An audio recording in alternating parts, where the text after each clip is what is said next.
कभी कभी कोई हमें छोटा कह दे, हमारे बारे में नीची बात कह दे, हमें अच्छा नहीं लगता, हम उसे अपमान समझ लेते, कभी निराश हो जाते हैं, अस्वस्थ हो जाते हैं, किंतु इसकी कोई आवश्यकता नहीं। अब मुझे ही देख लीजिए, कोई मुझे मुरलीधर कहता है तो कोई मुझे छलिया, कोई मुझे नंद का आनंद कहता तो कोई मुझे माखन चो। अब बताइए, क्या मेरे नाम के आगे चोर लगा देने से आपका प्रेम मेरे लिए कम हुआ? यही तो मैं समझाना चाहता। किसी के कुछ कह देने से उस प्रेम को कोई हानि नहीं, क्योंकि आपका प्रेम मेरे प्रति मेरे स्वभाव के कारण, मेरे कर्मों के कारण, मेरे व्यक्तित्व के कारण। इसलिए स्मरण रखिए, जीवन में केवल कर्म पे ध्यान रखिए, ना कि उस नाम पे जो लोगों ने आपको दिया, क्योंकि ये कर्म यही महत्वपूर्ण है, व्यर्थ तो ये नाम है। राधे राधे। यदि हमारे जीवन में ये कला ही ना हो तो हमारा जीवन निरस हो जाएगा। अब यदि मैं आपसे पूछूं कि सबसे बड़ी कला कौन सी है, तो कोई कहेगा चित्रकला, क्योंकि वो उसके मन को आनंद देता है। कोई कहेगा युद्ध कला, क्योंकि उसमें विजय प्राप्त होती है। कोई कहेगा भवन निर्माण करने की कला, क्योंकि उसमें छत मिलती है। कोई कहेगा संगीत कला, कोई कहेगा नृत्य कला, कोई कहेगा अभिनय कला, आदि इत्यादि। किंतु इस बात पर विवाद करना अनुचित है, हो ही नहीं सकता, क्योंकि प्रत्येक व्यक्ति की अपनी भिन्न भिन्न सोच, अपना भिन्न भिन्न दृष्टिकोण। बस एक बात है, एक विशेष बात जो हर कला में पाई जाती है, मन को प्रभावित करने का गुण।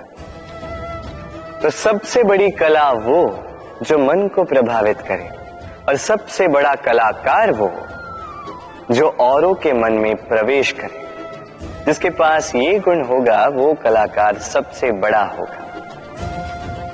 तो यदि ये संसार रंगमंच है तो हम इस रंगमंच के कलाकार, और यहां पर भी सबसे बड़ा कलाकार वही होगा जो औरों के मन में प्रवेश करेगा, वहां घर बसाएगा। और इस मन तक पहुंचने की सीढ़ी है ये 2.5 अक्षर शब्द प्रेम। तो प्रेम करते जाइए, जग जीतते जाइए। राधे राधे। राधा मुझसे कई बार पूछती है, ये मोह और प्रेम में अंतर क्या है? दाऊ भी समझ नहीं पाती।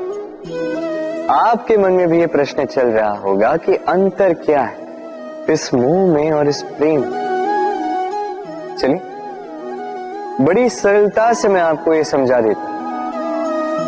एक और स्मरण कीजिए एक मछली का, जो जल में रहती है, वहीं क्रीड़ा करती है। कभी गर्मी के कारण यदि वो जल सूखने लगे तो वो उसे छोड़कर नहीं जाती, वहीं रहती।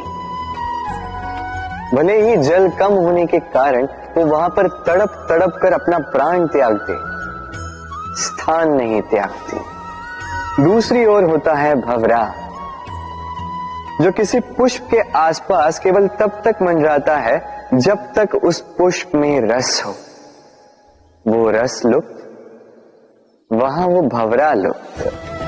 तो जो अंतर एक भंवरे में और मछली में, वही अंतर है मोह में और प्रेम। जो बिना कामना के, बिना लालच के किया जाए वो प्रेम, और जो कुछ पाने की अपेक्षा से किया जाए वो मोह। इसलिए त्याग दीजिए इस मोह को और मेरे साथ प्रेम से कहें राधे राधे। इस जीवन में कई सारे लोग धन और बल से मूल्यांकन करते हैं किसी भी व्यक्ति का, स्वयं का भी, दूसरों का भी। और कई बार धन और बल अर्जित करने की इस प्रक्रिया में हम समय, संबंध और स्वास्थ्य को पीछे छोड़ देते हैं, अनदेखा कर जाते हैं। सोचते हैं कि एक बार हमने धन और बल अर्जित कर लिए, उसके पश्चात समय भी हमारे अनुसार चलेगा, संबंध में और मधुरता भी आएगी और स्वास्थ्य भी हमारी मुट्ठी में होगा। किंतु इस धन के कारण जब हम इन तीनों को खो देते हैं, तब हमें ज्ञात होता है कि हम कितने निर्धन थे। फिर उसके पश्चात संसार का सारा धन एकत्रित कर लीजिए, फिर भी आप अपना खोया हुआ समय पुनः नहीं ला सकते, ना वो संबंध, ना वो स्वास्थ्य। इसलिए इन तीनों का मूल्य समझ लीजिए, इससे पहले कि विलंब हो जाए।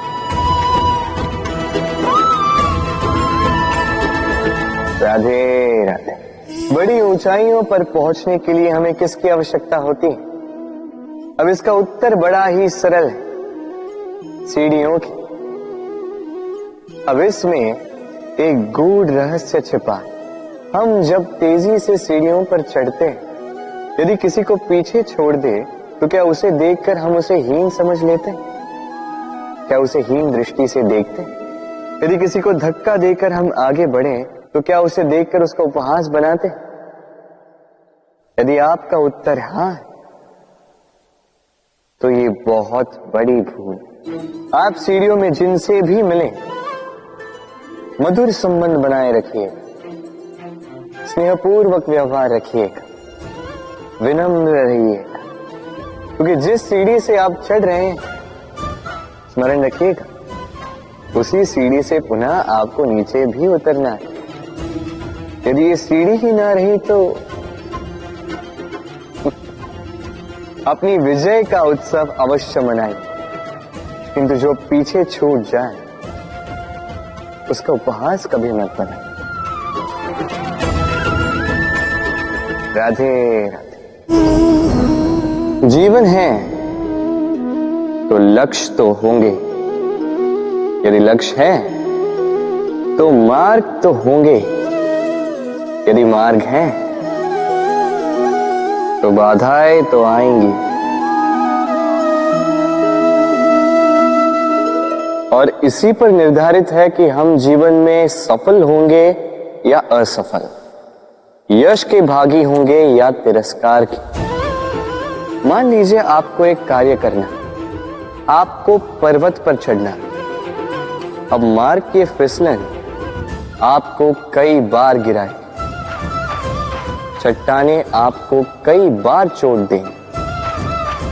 अब ऐसे में करेंगे क्या? सामान्य व्यक्ति चुनता है प्रतिकार, उस पर्वत को ही नष्ट कर देने का विचार करता है, उसकी नींव को ही खोद देने का विचार करता है, किंतु पर्वत को तो कोई नष्ट ना कर पाए, तो असफलता के साथ साथ अपयश का भी भागी बन जाता है। दूसरा मार्ग है परिवर्तन। यदि आप उस पर्वत को खोदने के स्थान पर उस पर सीढ़ियां बना दें, तो आप भी उस पर्वत पर चढ़ सकते हैं, कोई और भी उस पर्वत पर चढ़ सकता है, आने वाली पीढ़ी भी उस पर चढ़ सकती है, और यही आने वाली पीढ़ी सदा आपका यश गाएगी। इसलिए जीवन में प्रतिकार नहीं, परिवर्तन चुन, बदला नहीं, बदलाव चुन। आपकी ये बाधा आपकी मित्र बन जाएगी। राधे राधे। संसार में सबसे अधिक पवित्र माना जाता है गंगा जल को। कभी सोचा है क्यों? क्योंकि गंगा जल का आविर्भाव ही शुद्ध होता है, उसका जन्म शुद्ध होता है, जहां से उसका प्रारंभ होता है वो शुद्ध होता है। और प्रारंभ का शुद्ध होना अति आवश्यक है। हमारे जीवन में प्रारंभ होता है हमारे विचार से, अपने विचार शुद्ध रखें, क्योंकि इन विचारों से बनते हैं आपके शब्द। आपके शब्द शुद्ध रखें, क्योंकि इन शब्दों से आपके कार्य संपादित होते हैं। आपके कार्य शुद्ध रखें, क्योंकि ये कार्य बनाते हैं आपका स्वभाव। स्वभाव से बनती हैं आपकी आदतें, और आदतों से बनता है आपका चरित्र। और ये चरित्र संसार के समक्ष आदर्श के रूप में आता है।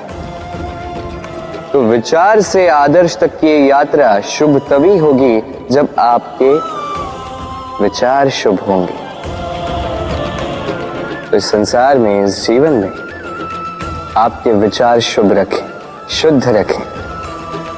आपका मन प्रसन्न होकर बोलेगा, राधे राधे।